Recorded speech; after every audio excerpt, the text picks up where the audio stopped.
Hey friends, welcome back to the No Wrong Turns podcast with Audrey Hickman Hunter. I'm Audrey and I'm your host. I'm so happy that you're all here joining us on the podcast. If you like what you're listening to today, make sure that you subscribe wherever you get your podcasts. Every other Tuesday, we have an awesome guest come on and chat about their story and their passions and how their passions have evolved and grown throughout their story.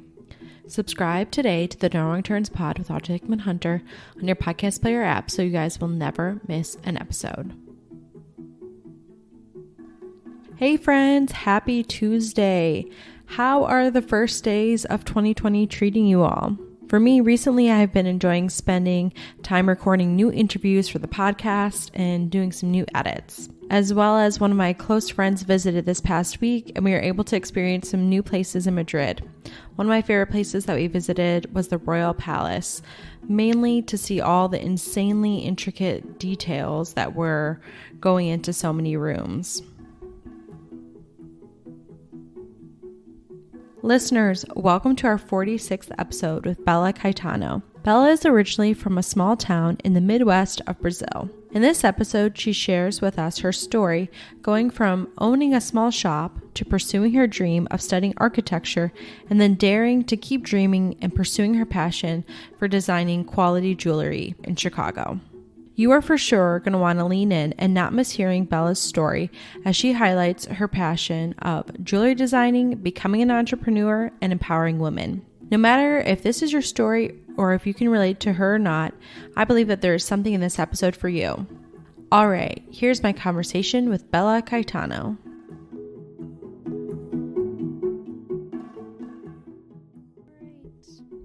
Okay, perfect.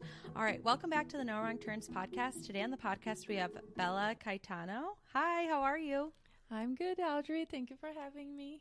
Awesome. Can you tell the listeners about a little bit about who you are, maybe what you do, where you're from, just so we can get to know you better, and if you have any fun facts you want to share about yourself? Well, the fun fact is that I literally just walked 15 minutes away from my store on Michigan Avenue, and to begin the story with the end, I think could be interesting. It's literally from Brazil to Michigan Avenue, which is quite a bit of an accomplishment for me, but Definitely. It has had so many turns, and I'm so excited to share. I was born in Brazil in 1990. I'm 30 years old now, and I lived with my family in a very small town in the middle of Brazil, like the Midwest of Brazil. Okay. Not São Paulo, not Rio. I am not the average Brazilian who moves to another country. I literally just learned English when I was 21 years old. Oh, wow. That's impressive. That long, yeah. And I am currently a jewelry designer.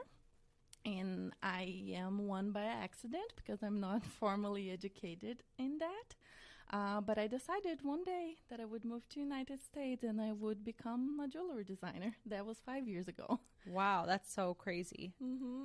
What else about me? I think I will have a bit more to share along the way, but pretty much that's me. I'm Brazilian, I'm a jewelry designer, I'm a dreamer, and I am really, really passionate about entrepreneurship, empowerment, letting people know that they can. Awesome. All right. So can you take us back to the Midwest of Brazil and tell us a little bit about what life was like growing up for you? Wow. Okay. So Midwest in Brazil is pretty much like Midwest in US. Lots of soybeans, especially in my hometown. Mm-hmm. Yeah, so I was born when my town was not even a city yet. It was just like a little village. Okay. Yeah. So the city is 35 years old and I'm 30. Oh, wow. So that puts almost as old as you. Almost as old as me. So growing up was very limited, I would say, in a lot of ways, just because technology, for example, was like really late in my life that I had access. I hear my husband telling stories about his video games and his iPods, and I'm like, I didn't have any of that growing up. Wow. Yeah, any. Like, I remember in my childhood that I used to loved playing as a secretary. That was my favorite thing to do. So I would literally get like cardboards and just make little drawings as like the keypad. Yeah. Keypad? No. Yeah, the keyboard where you type. Keyboard, yeah, where you type, and I would just love like to just do the sound. And I remember my dad would give me the little part of the checks where he would just do the little notes. Oh, yeah. On what the check was for, right? So he used the checks and he would give it to me, and then I will use that as my little checks. So that's a fun memory that I have, like how I have always been very inventive. And it's because of my limitations. I didn't have much growing up, so I had to create, right? Like I had to create the things I played with. And I think that gave me probably my most precious characteristic as an adult. Yeah, creativity. Creativity. That's awesome. Yeah. But that didn't last for very long, because when I was 10, my parents divorced. And then I couldn't be very inventive because I had a whole house and 2 siblings to look for. So I spent most of my days cleaning the house. I learned how to cook when I was like 10, 11. Wow. I took care of my little brothers. I was 10. Cassio was 6, and Hannah was 2. Okay. So they were babies. Yes. And I was taking care of them while my mom was trying to work 2 or 3 jobs. And my dad was away. I didn't understand much at the time, so I just knew that sometimes he would pop in. Yeah. I used to love him. I still do, but like I remember how he was my hero, because with my mom, it was a lot of working and taking care of my brothers and becoming a teenager and not understanding why my mom would not want me to go out and dance at age like 11, 12. I was already wanting like to go out and dance. That's what happens to you if you live in a little town that there's nothing to just do. Dance. Yeah. And I remember it was tough because my mom was very young. Actually, my mom was a mom when she was 14. Oh, wow. Years old. That's how old she was when she had you? Yes. Wow. So by the time I was 10, she was only 24. Wow. So she was also wanting to go out, right? Yeah, totally. So it was just not the ideal setting for me to love and admire my mom that much. Like I didn't have that admiration when I was young, unfortunately. Even though nowadays we are best friends, we reconciled a lot of things from my childhood.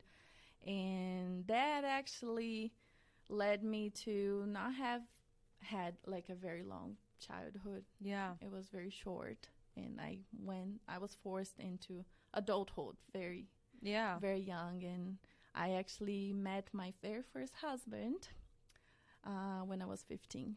Oh, wow. Just like my mom. From your town? Mm-hmm. Yes. Wow. So can I pause and ask you a quick question? Were you still in school during this time? Did you like, I don't know, elementary, middle school, high school kind of a thing? Is that, I don't know if the system is the same in Brazil. That's why I'm curious. Yeah, it's pretty similar. So I was, what is the, like the first year of high school is when I met my ex-husband. Oh, okay. And then we waited. We thought it was the greatest idea to at least wait until I finish high school. I mean, I think that's like kind of a good idea. Yeah. Yes. Was he, did you meet him at high school or during high school? No, it was just at my town. Oh, okay. Yeah.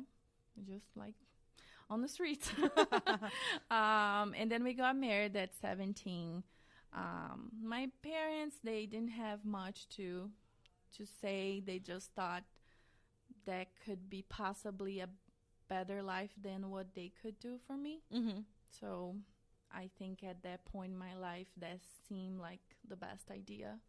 And I don't know, like my freedom. I wanted to have my own house. I didn't want to live with people because at that time I had not getting along that well with my mom, and then I have lived with like a couple aunts and uncles and tried to live with my dad. There was a lot of homes. That sounds like a lot of moving around. A lot of moving around from 10 to 15. A lot. Even like 16, 17, I remember I was living with an aunt because my dad decided to leave town, and I was with this boyfriend and promised to be married, and then I just stayed at this house with my aunt. She had her family. I was just there, and I just wanted my place. Yeah. So today, looking back, I can see that wasn't love. It was literally like escape. Yeah. So then how long were you married for? I was married from 17 to 21. Okay, so that's like 4 years. That's a pretty long time. Yeah. So during that time that you were married, were you working, or were you did you go to like a college or like a secondary kind of school, or what was happening for you in that time? So those 4 years were very interesting. I was presented to the world that I didn't know, which my ex-husband, his family had a lot of money, and they had I literally had like a house with a maid and oh wow, swimming pool and rooms that I could not even like place my stuff in, and like the house was that big. Wow. Yes. And I had a dream. I wanted, since I was a little girl, I have always seen myself in an office, remember? Yeah. So, and I was very creative. And for me, the best profession that was in my head was always architecture. Oh, okay. I have always seen myself as an architect. And of course, when you are married, you can't go live 500 kilometers, I don't know, like maybe 350 miles away. It was the closest architecture school. So that was a no-no. Oh, wow. So my ex-husband, he convinced me that I would not go to school, but we could figure out something. Okay. And then my aunt, the one that I was living with, she had a clothing store. Okay. And that's when my entrepreneur story begins. Ooh, exciting. At age 17, my ex-husband bought that store. It was a tiny little door on my little town. It wasn't anything fancy or big or anything like that. I remember as if it was today, like the dust and like so many clothes that were not even good, in good shape anymore. Yeah. It was just like a nightmare. But I was with so much free time in my hands, with my then entrepreneur spirit that I didn't even know about it. Right. But I was able to actually make the shop very cute, and I ran that shop for the 4 years I was married. Oh, wow. Actually, that little shop became a bigger shop. And I was, at age 21, I had a shop and I had employees. Wow. I had 2 employees. So you're the boss lady. I was the boss lady at age 21. I had no clue what life was about. All I knew is that I wasn't happy. I had everything and I wasn't happy because that wasn't the life I saw myself having. It was convenient. I won't lie. It was very convenient to have a wealthy husband, to have a store. I was kind of like coveted, like in town, because I had like not just a little store anymore. I had a really nice boutique. I had traveled other states in Brazil to buy clothes, like wholesale. So from age 17 to 21, I had done so much that I felt unstoppable. Like I felt that if I didn't want that life, there was nothing that could stop me from going and pursuing my dream life. And I gave up on everything. I got divorced. I sold my store. That was the only thing I got from my marriage. And just pride, I was just too proud to get any type of like they had farms and stuff that I could had claimed for, Yeah. And all I asked was for my education back. I asked him, can you please just give me the years you kind of took from me? Yeah. I want to go study architecture. And that was it. We got divorced, and I had a plan. like always. I came to United States when I was 21 because I wanted to learn English. I wanted to go as far as I could from my little Village? reality. Yeah, Mhm. you know, like at that point, and it's a long story, I wasn't at my little town anymore. We Mhm. had moved to a bigger city because life moved us there. Even like trying to fix the marriage, that was already like not a thing anymore. So I was in a point of my life that I couldn't go back to my little town, Mhm. especially as a divorced woman Yeah. at age 21. Yeah. So I wanted to get out of that world. I just wanted to go where I was anonymous, Mhm. that no one knew about me. So when you came, did you apply to architecture schools to come to the United States, or you just came to the United States and were gonna just figure it out once you got here, or can you kind of walk us through what happened then? Pretty much, I needed a break from life. Mm-hmm. So I didn't feel right to go right into architecture school. I definitely had influences.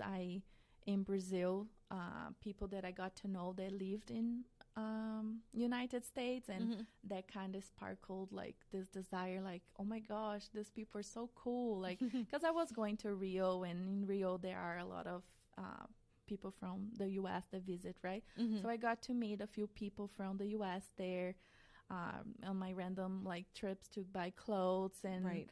and that started showing to me like, oh my gosh, like if Rio is what it is beyond my little town, Mm-hmm.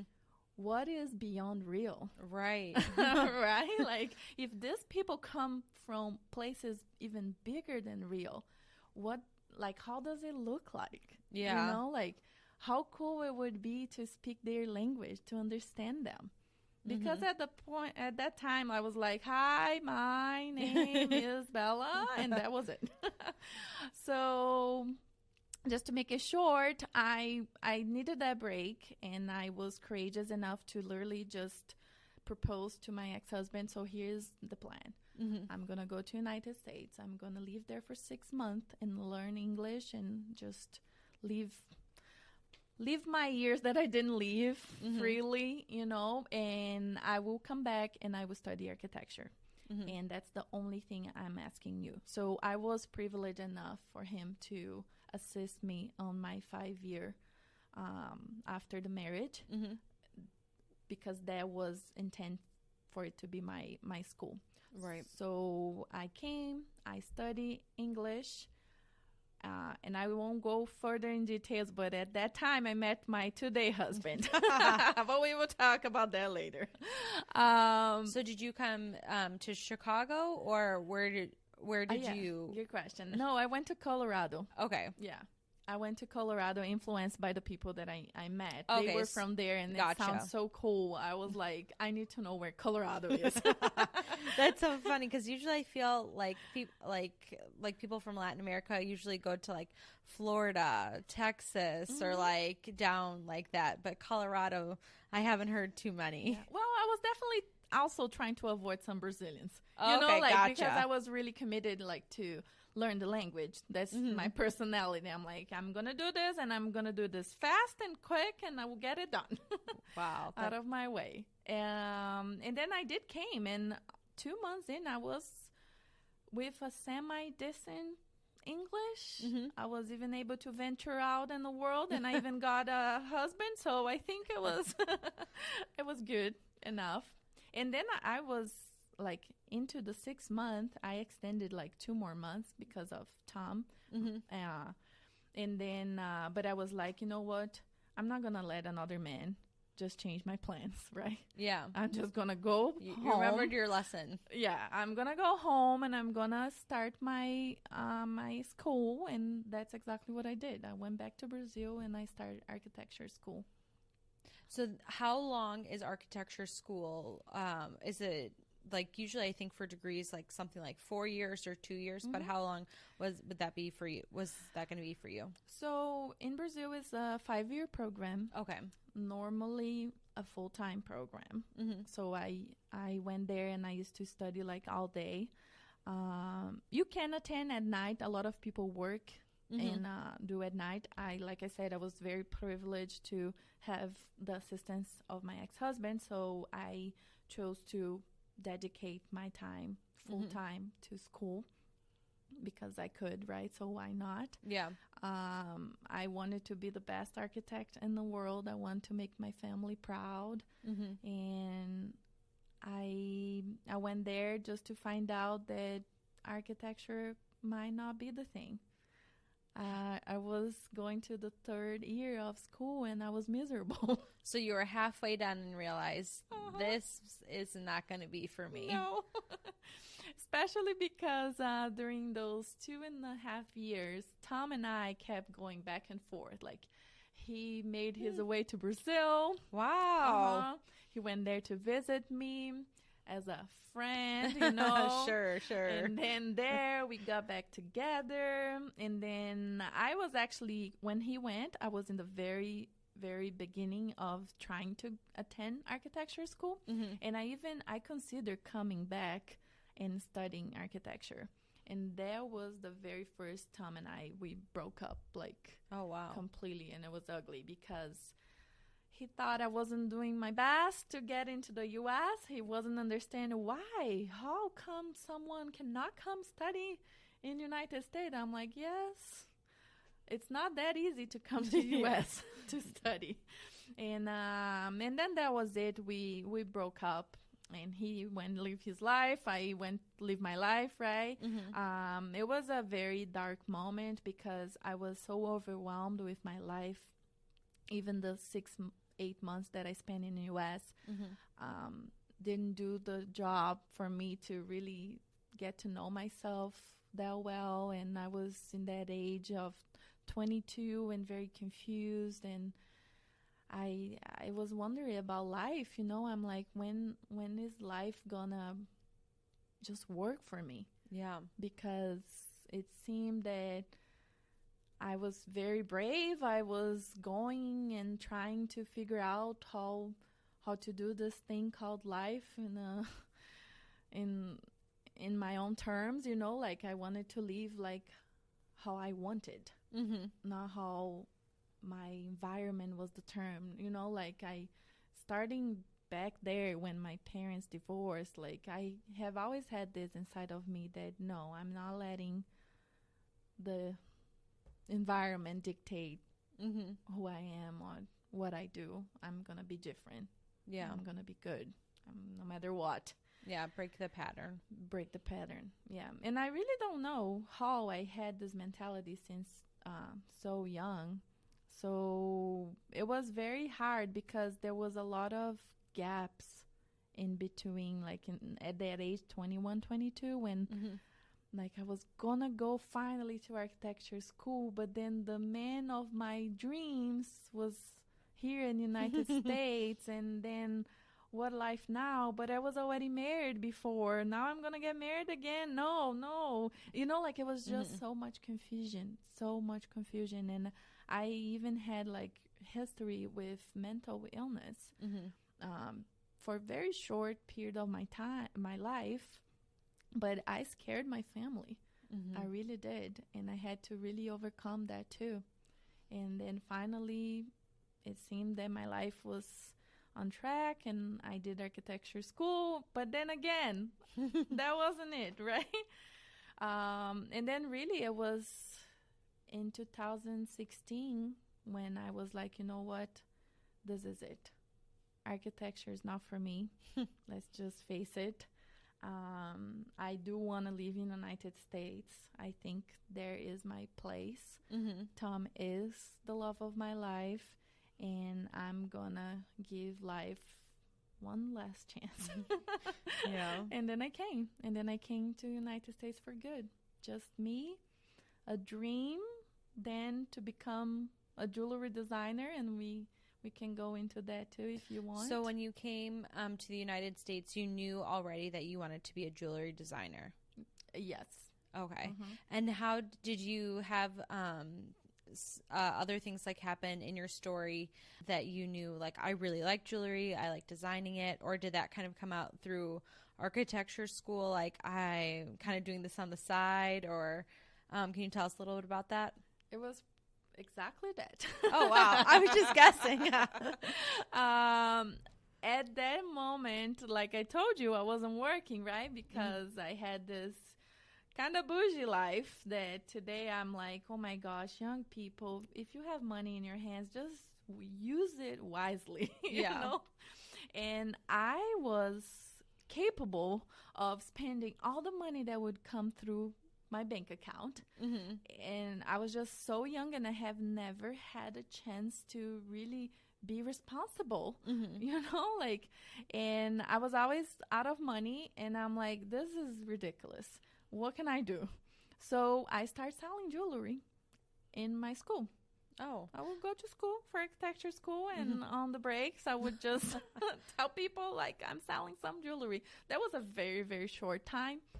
Did you make that jewelry, or did you kind of, like, it was like jewelry that you like, so you had bought a couple of pieces and were selling? Pretty much that was my head. I'm like, how come people don't have a good taste for jewelry? Come on.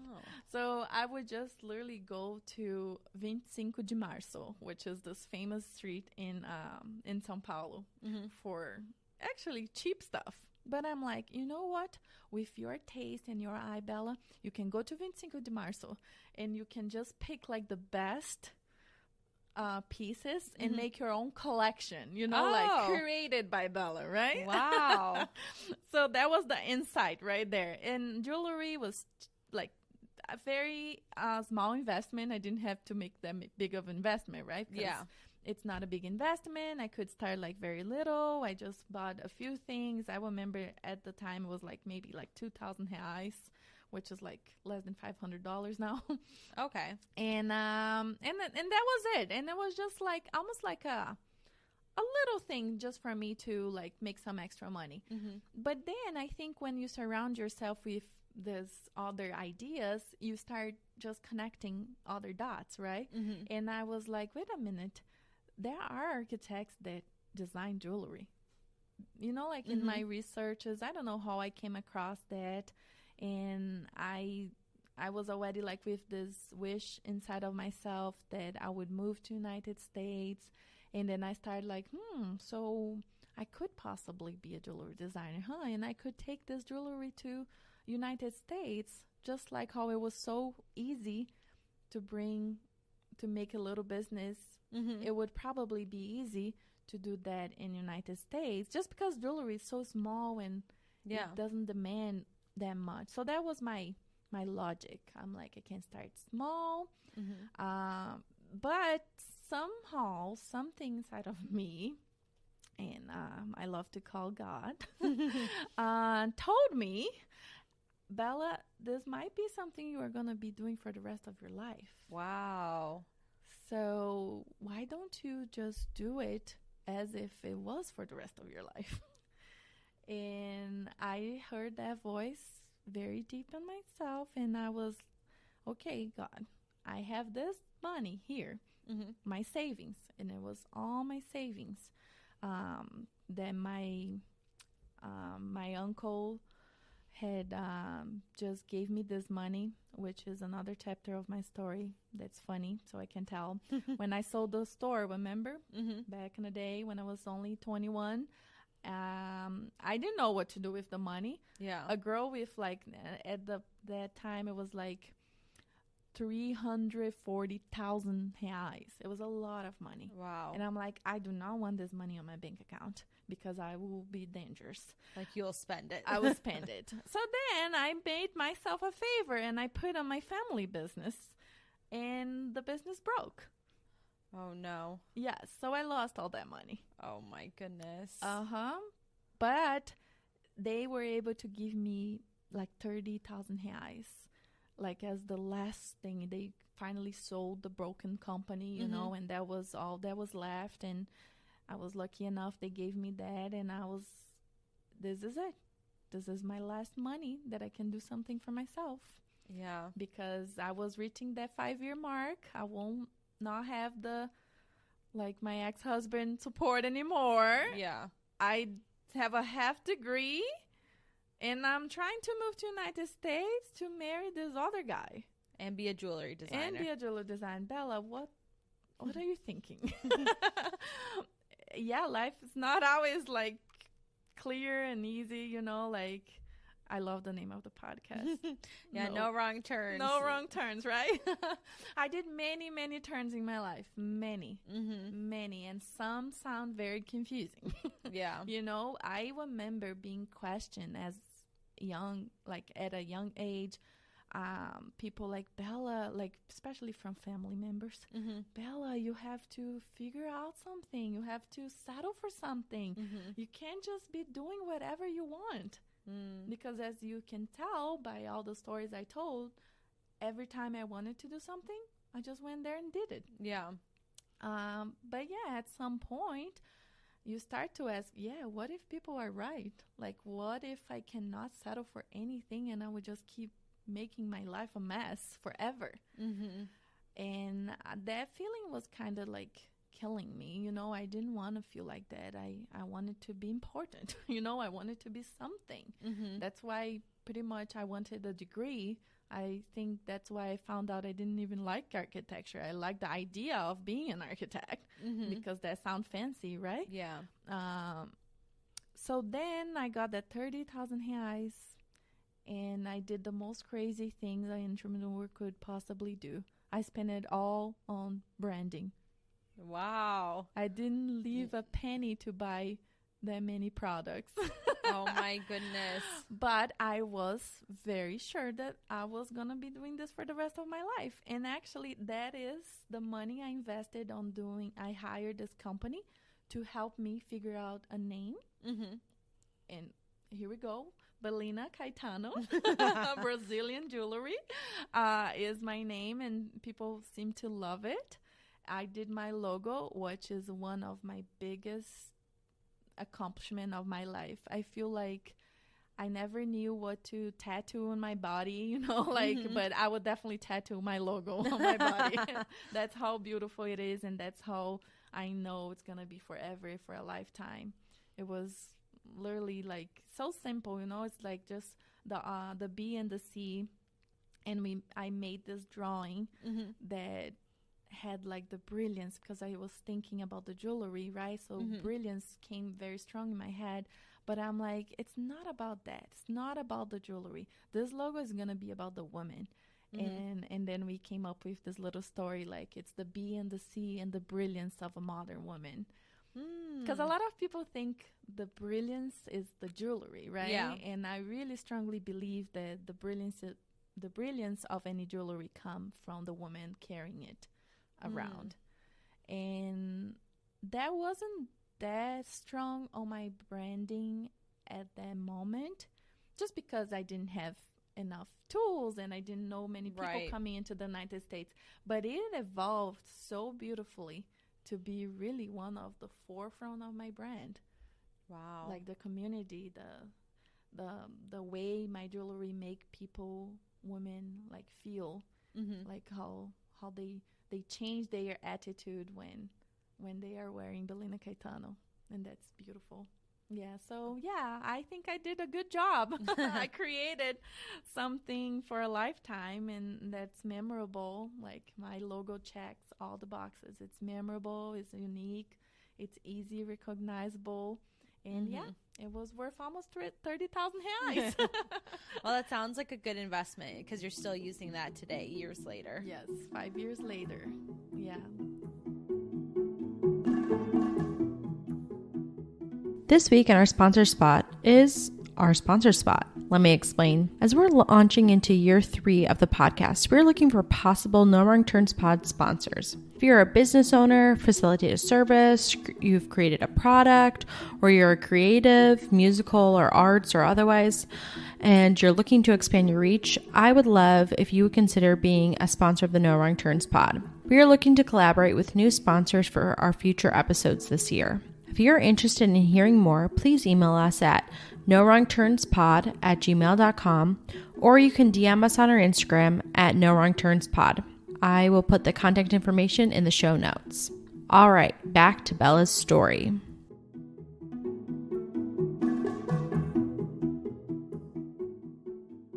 It's funny, just today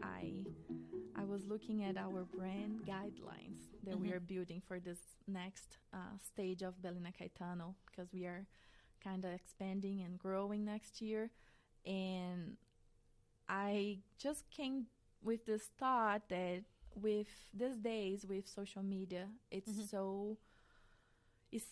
so easy to be a success overnight.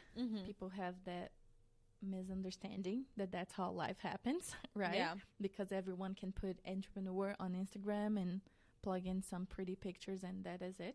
Right. And I looked at the timeline of Bella Caetano, like since 2016 to this date, and I could see everything that we evolved year after year after year. And the logo was just there, the same one, intact. But the brand grew so much. And yeah, social media fame might come overnight. Making history, you will need a few years. Yeah. That reminds me, when you kind of were describing this, I feel like I reference this a lot on the podcast. So, you know, Christine Kane, she's like come to City Church a few times and spoken. And I remember one time she said, she was talking about, she was like, a lot of people ask me, like, how did I get here? I'm running all these things. And she's like, I got here today by doing like little by little, like what God asked me to do like each day. And like I was faithful with what I had. And your story kind of reminds me of that. Of like little by little, you were like kind of figuring things out. Architecture, not for you, but you did enjoy jewelry. And then you kind of did, like, you have like your little steps that are kind of like leading up to it. So that like always reminds me of like when people are telling their story, it's not like you just said, it's not just one big overnight thing, but it's a lot of little decisions that lead up to big things. Yeah, like I said, success might seem overnight. Yeah. Because, one day I know one, the other day, who's Bella? She has a shop on Michigan Avenue, for example. Yeah. You know, like that happened almost 3 years ago, believe it or not. And it was just because I can't even say the numbers. I had 3,500 on my account from babysitting, because of course when I came to United States with my logo and just a few jewelry, because I didn't save money for that. I couldn't just do a full business. So I was fostering the idea of being a jewelry designer. I was fostering the idea of having a brand one day, but I was actually most of the time babysitting, doing little random pouring drinks at Export Fitness to get $12 an hour and a few guys to just creep on me, and I did so many random things on my first 2 years in Chicago that, oh my gosh, just I know, you know. So I got to pause you really quick. So you came from Brazil and you didn't go to Colorado, you came to Chicago? Oh, yes. That's a good point. I'm just checking. Or did you stop in Colorado and then come to Chicago? No, I have a really good, amazing host family that I love, and I actually go visit Colorado almost every year. Oh, but Tom was studying in Colorado, but he is from Chicago. Okay, gotcha. So when we got back together and we decided we were going to get married in 2016, Chicago is where I came. Gotcha. To leave. Yeah, okay, that makes sense. No problem. I just wanted to keep it straight. I was like, just trying to see the map. I'm telling you, it's a lot of turns. It might look like a maze. Oh, perfect. That's on our logo. Exactly, it is. That's cool. Yeah, so I came to Chicago, and I didn't know anyone here. I didn't know anybody. So how could I have customers? Right. Yeah, it was a long way to have customers. I did everything, and one of the things were really like volunteering in the Brazilian community, going to church, going anywhere that there was good people for me to meet, and yeah, including working. Through working in so many places, doing so many gigs, I met everyone that I needed to meet. I would always have my little business card on my pocket, and anytime I could, I would say, by the way, I'm pouring your drink, but I'm also selling some jewelry if you ever need some. And that's how pretty much like I start really navigating like Chicago and getting to know people and places. And I was able to save the money because then in 2018 I incorporated as a LLC, and I started doing a little markets. I remember it was Randolph Market that I used to attend with my little table. I did like jewelry parties. By the time I got to meet like 10 people, right? It was ready to have a party. So I did jewelry parties. And then I saved up all this money. And then the Michigan Avenue opportunity came. And wow. And again, the rent was $3,000 and I had 35. Wow, so that's almost everything. It was almost everything, and it wasn't easy to save that 35,000. Yeah. Oh, 3,500. But I was like, you know what? What can happen? If I go to Michigan Avenue for a month and I just wasted my money, I will at least say forever that I was with my brand on Michigan Avenue. Yeah, definitely. I can put on my resume, so I'm going. I went there, and that month we made money to pay for 2 more months. Wow, that's awesome. And then I'm like, I have an idea. I think it's about that time that I started designing my own jewelry. Because at that point, you were still getting jewelry from just places that you already knew. Yeah. So I was already in Michigan Avenue. I'm like, what is gonna stop me from being a jewelry designer?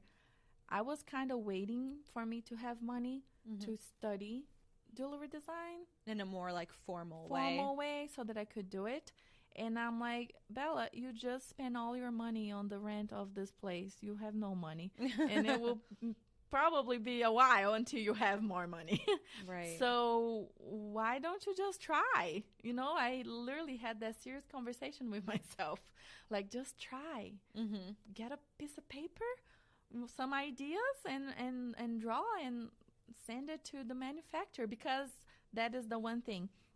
Right when I came, I already had in my head who was going to produce my designs. Oh, so you already knew. I already knew what company that you wanted to go with. I just wasn't prepared. I made a call to them in 2016 to ask questions and get all the information. And I literally responded, follow up my call with an email saying, I thought a lot about it, and I'm still doing some research on my designs, so I'm gonna be back soon. Okay. Yeah. So you're interested, and you wanted to let them know, but it might be a minute. It might be a minute. It was 2 years. So 2 years later, almost 3 actually, I made that contact again, and that time was to send in my drawings. Wow. And I submitted, I made some drawings and I scanned on my scanner and I put an email and I said, here's my drawings. How much would it be to produce my collection? Wow. And did they respond right away? Right away. They loved. They said they had never seen anything like my designs and they would be happy to have an international customer. Oh, wow. That was the thing. I was so small, and of course my quantities had to be tiny quantities.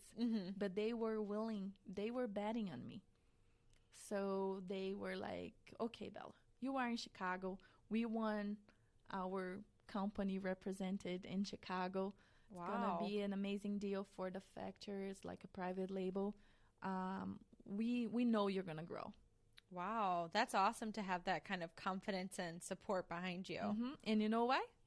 Because I have a nice logo and a nice presentation. And I seem very professional, right? Yeah. And that's all you need. You really need to know and value the importance of a good presence. And it doesn't need to be anything fancy. It just has to be very well put together, very well thought out. And people will respect you. You know, like if you have the ability and the time and the energy and the willingness to pause for a second and just think how you want people to see you. You can create that. I created. I created for myself that I was going to be a jewelry designer. And I created it so clear and so well put together that even though it wasn't real, people trust me. Yeah. And they were willing to bet on me. And then that year, 2018, in December, after Christmas, actually, because there was a whole nother confusion trying to bring this jewelry in the country. Oh, no. So you didn't get like the Christmas shoppers. No, it was another wrong turn right there. Well, I didn't do wrong turns, right? Like, this is the podcast. Yeah, that's totally fine. Lots of turns. No wrong turns, but that was one that wasn't easy. It wasn't easy, but it worked out. And then 2019, it was a great year. We sold that collection. People loved. We have like the 3-stone ring that became like kind of like famous in my little community. Like all the Brazilian girls have the 3-stone ring from Bella Caetano.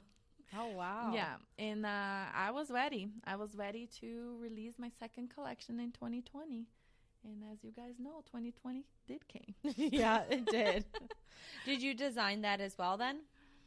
Yeah, so in 2020, like I said, I had a few sketches already, a few ideas, just putting my head around like what is next.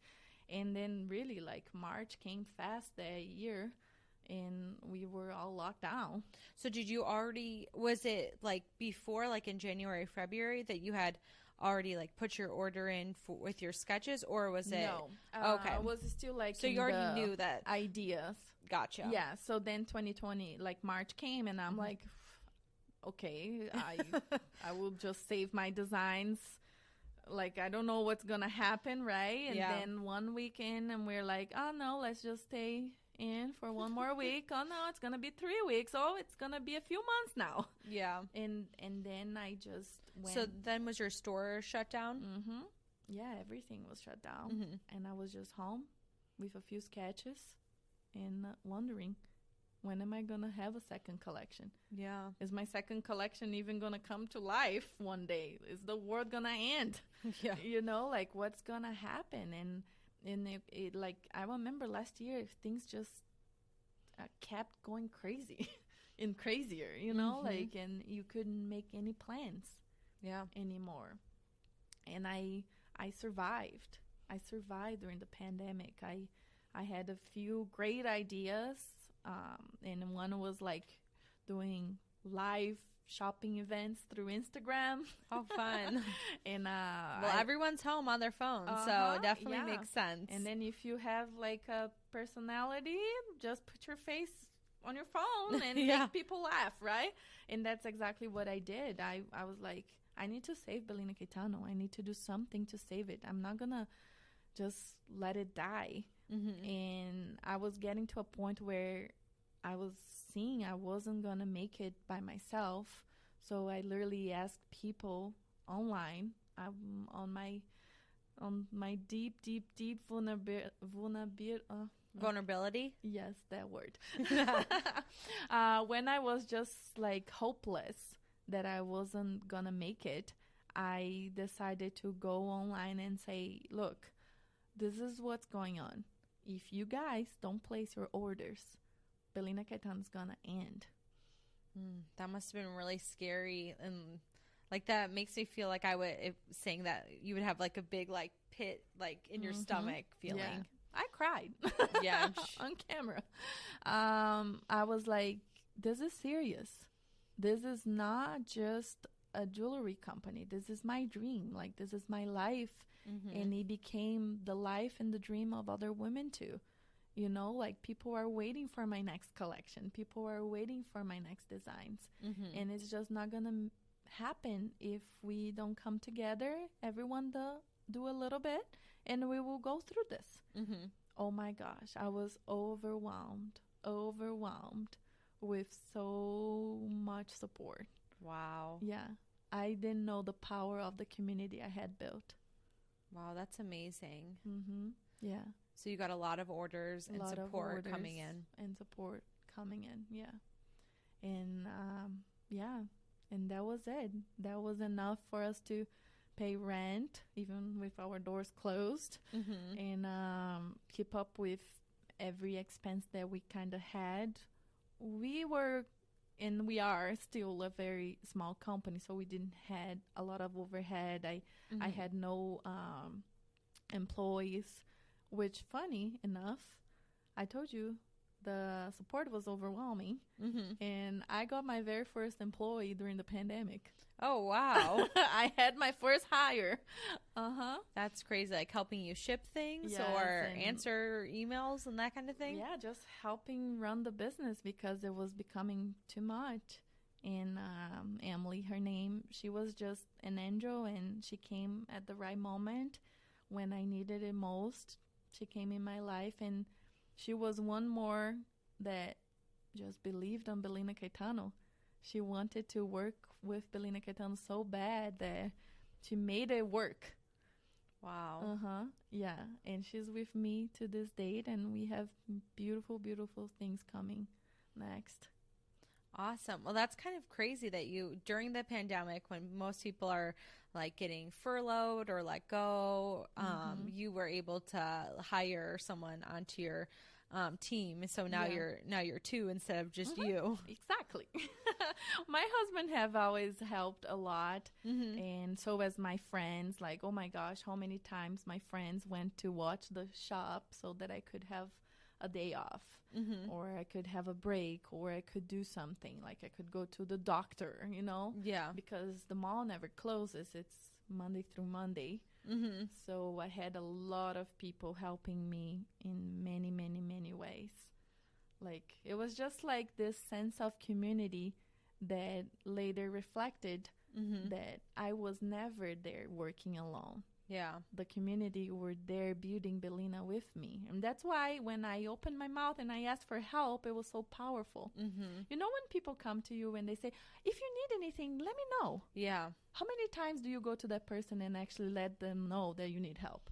Probably not often enough. No, you don't, because you are too afraid to bother. And at that time, I had no choice. So I'm like, all those people who said that whenever I need, I should tell them. That's what I'm going to do right now. Wow. And I just did. Well, that's really awesome. I really like how you kind of were able to use the community that you had built up to ask them for help, even if they were just, like a follow on your Instagram page, but then just kind of wanting to support you, and they were able to do that during this pandemic that it seems to keep going. I know. Yeah. But so as the support keep going too. I think Bella Caetano became so strong during 2020. I became so strong during 2020. I did went down to my bottom. Yeah. I hit rock bottom, how you guys say in America, right? Yeah. But I then understood that I was looking after the wrong things. I was trying to be someone that I wasn't. Like, I was trying to almost pretend, and I'm not ashamed to say, almost to pretend that I have already made it.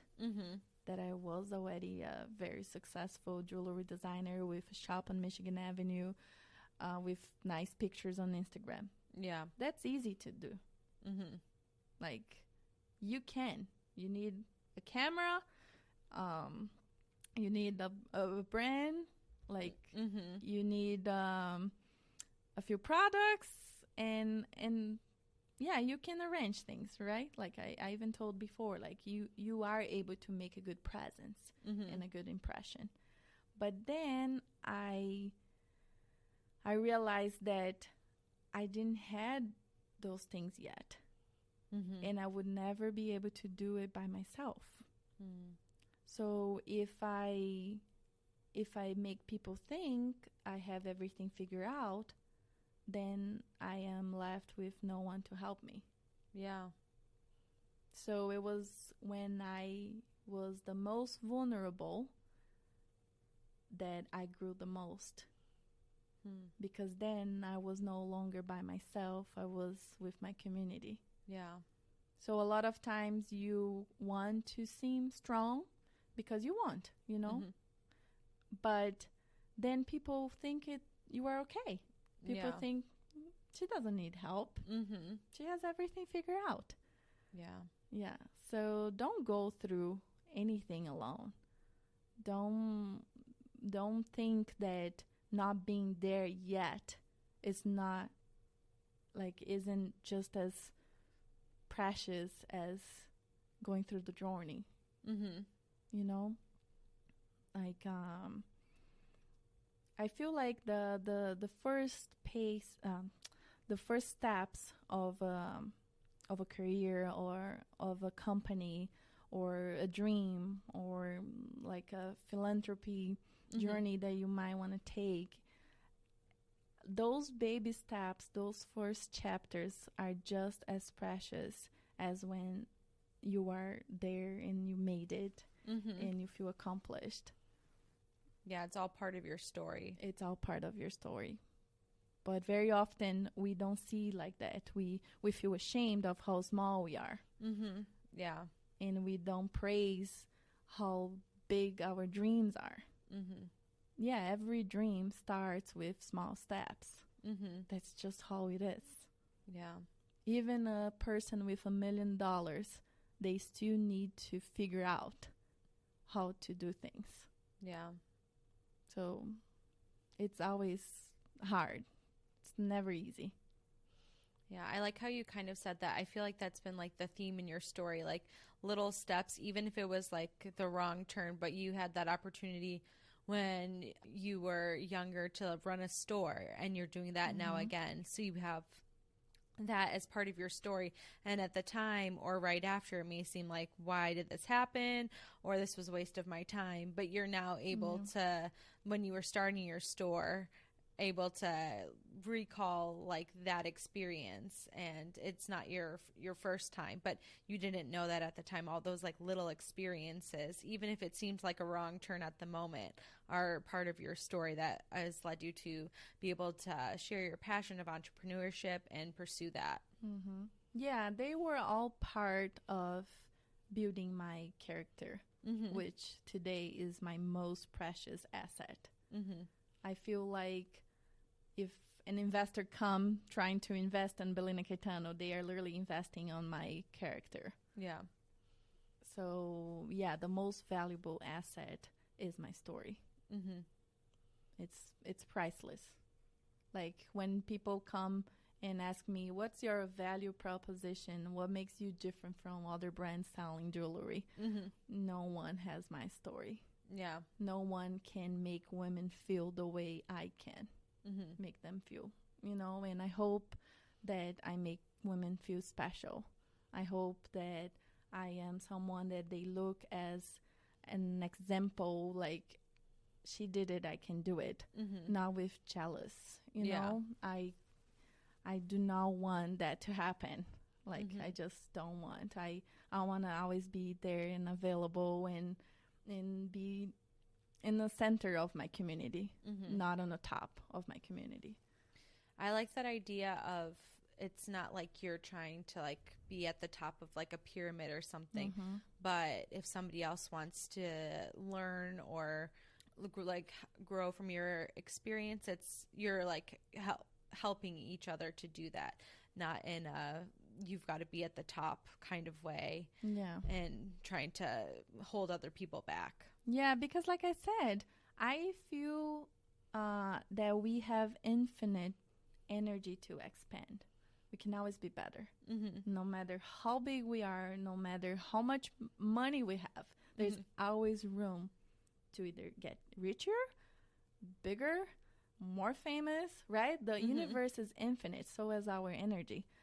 So if you portray that image that you are there, you cut your possibilities. Wow, that's so to true. Expand. Right? Yeah. I do never want that feeling for myself. Yeah. I want to always think I do have something else to learn, especially from women. Every woman that comes my way, they have something to teach me. Yeah. I like that kind of attitude of just being like open and ready to learn. Because I think that I hear from a lot of people's stories, including yours, that when you're open to learning and to being able to add parts of people's experience and story and grow from that, I think that that's where you can also to just be able to make bigger leaps and steps forward in your own story. Yeah. It's funny because this is something I learned very young, but I didn't practice until very recently. My grandpa always said that we have one mouth and two ears for a reason. He used to always say that, and I was just like, okay. And I have always been this big personality. If you let me, I can keep talking like, for years. And then just recently, I learned that the person who speaks don't have the opportunity to learn. And I want to be a learner forever. So I want to be the ears to translate other women's feelings and passions. And that's why I mentioned early with you that on my bio, I literally said that every woman has a story worth sharing. And I want to be that woman for them. I want to be the listener. And I think that people will know my story just because I was willing to be a listener. And that's the beauty of being kind and being there for others. You don't have to really spend that much energy building your empire. People will go and do the work for you in your behalf. Yeah. You know, I have people today that want Bella Caetano to grow just as much as I want. And that is just because I had time to listen to them and to their stories and to what they care about. And just from empathizing with them, they felt part of my community because I wasn't trying to teach them anything. I was just trying to learn something from them.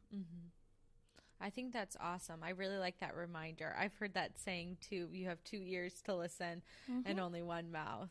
I think that's a really good reminder. There's a reason for it. Evolution, right? Yeah. That's awesome.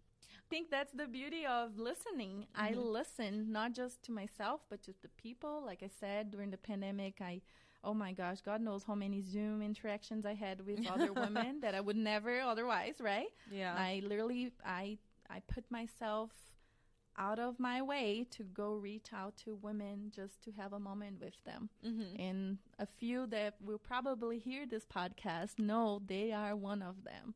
And yes, you that is listening, you were very special in my life during the pandemic. You are part of this whole journey, and I'm so sure that you know who you are.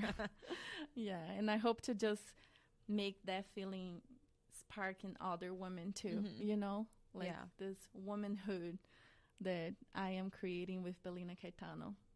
Yeah, I really like that idea. I think you've said it a couple times now of just support, like you've been supported, you're supporting others, and at the same, it's like a cycle, because as you're doing that, other women are supporting you, and you're able to give out because you're also being supported. It's like a beautiful circle. Yeah, it's a never-ending cycle, and it's a beautiful one. And just like how people get into abusive cycles in their lives, there is a way to make really impressive, good cycles too. You just have to reverse, you know? Yeah. I think I have this one phrase that I always told myself during the pandemic, and it's, don't be afraid of yourself. Be gracefully bold. And I have written that a few years ago, like midway through Bella Caetano, but it had never been so strong as last year. You know, like I have never understood really why I wrote that. Like, don't be afraid of yourself. And I think it's because we women, we are so capable of so many things. But I was scared. Yeah. I'm like, okay, I'm going to build this massive community and I'm potentially going to change the world. I can potentially put Brazil in the spotlight. I can potentially transform the jewelry industry and how things are done because I really want to do it in a more sustainable way. So, do you, Bella, want to be that woman? I had to ask that to myself. Yeah. Like, do you really see yourself working that much? Because it's going to be a lot of work. And I had to tell myself, you know what, girlfriend? Don't be afraid of yourself. Be gracefully bold. Take your time, but go there and do it. It's going to be beautiful. But I really had to keep telling that to myself because, yeah, when you find out how much you can do, it's pretty scary. And I think that can paralyze a lot of people. Yeah, just like there's so much out there, but you're still at the starting line of all that you have to do. Yeah. So, yeah, you can be frozen. Just think about if someone tells you that you have to run like 50 miles nonstop, you're going to think for a minute if you want to even start, right? Yeah, that's so true. Yeah. So, but I know people can. Yeah.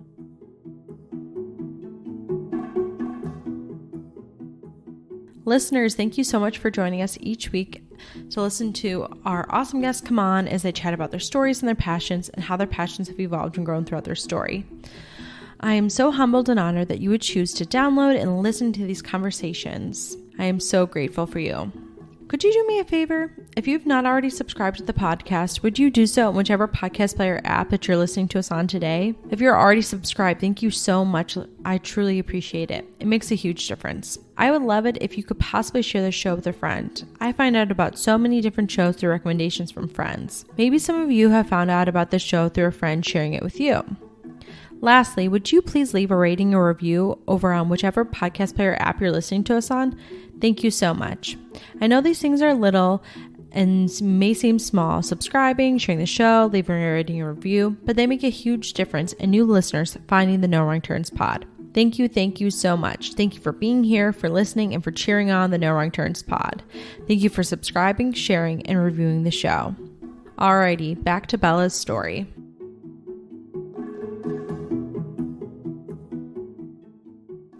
Questions for you, and the one is that we ask all our podcasts on the podcast, and that is, what is fueling you today? What's fueling your passion? So this could be anything from like a new Starbucks drink or a new your new collection or a new, I don't know, walking route. I find in the pandemic I do a lot of walking or just a new show you found on Netflix to watch. Okay, there is one. So what's fueling your passion? What's fueling you today? Funny enough, you mentioned Netflix, but I'm gonna go to the how do you say when it's the brand that competes with the other brand? I think the competitor? Yeah, the competitor. Oh, okay. Of course, English is easy, right? So I'm going to go with Hulu because I did found this TV show on Hulu. It's called Genius. It's a series. Okay. Very worth watching. And there is one episode about, not one episode, like one of the series of Genius is about Einstein. And my whole kaleidoscope journey for the new collection started with my curiosity for the kaleidoscope. And there was a lot of physics, a lot of light, a lot of mirrors, and how light and how the human eye sees it. And Einstein kind of explains a little bit on that show. Oh, wow. And actually gave me even a perspective of life. So maybe if you want to understand kaleidoscope better, you should watch Genius on Einstein on Hulu. Interesting. Insider tip. Yeah. Yeah, I haven't heard of that show, so I'll have to check it out on Hulu. It's really cool. They have Picasso and also Aretha Franklin. Oh, cool. I am already watching Aretha Franklin. I already watched Picasso as well. Awesome. Well, thank you so much. If people are listening and they can find you on Instagram or wherever you're at, your website, can you share with the people how they can find you, see your collection? Okay, for sure. So you can go to bellacaetano.com. Perfect. Online to shop for your Brazilian jewels. You can also follow Bellina on Instagram, Bella Caetano. If you want to connect personally with me, you can always look for the Brazilian boss lady. I'm right there. That's my handle. Awesome. Well, we'll be sure to link all of that in the show notes. Thank you so much, Bella, for sharing your story and your passions with us today. Thank you. This was so relaxing. Thank you so much, Audrey. Today has been one of my busy days, and this 1 hour we spent together was very, very valuable. Thank you so much.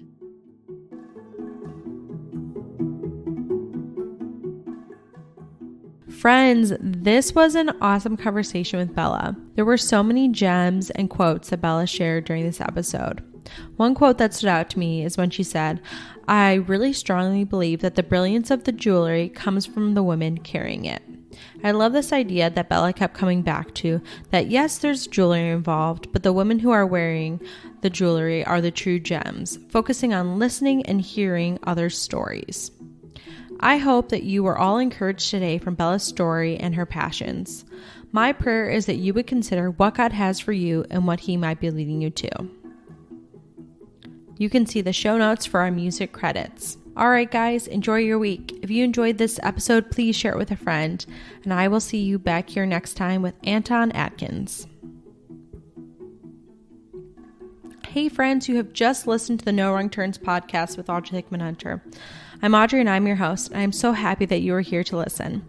If you like what you listened to today, make sure that you subscribe wherever you get your podcasts. We are bringing new shows every other Tuesday and have some awesome guests that come on and chat about their story and their passions and how their passions have grown and evolved throughout their story. Subscribe today to the No Wrong Turns pod with Audrey Hickman-Hunter so you will never miss an episode. Thanks. See you next time.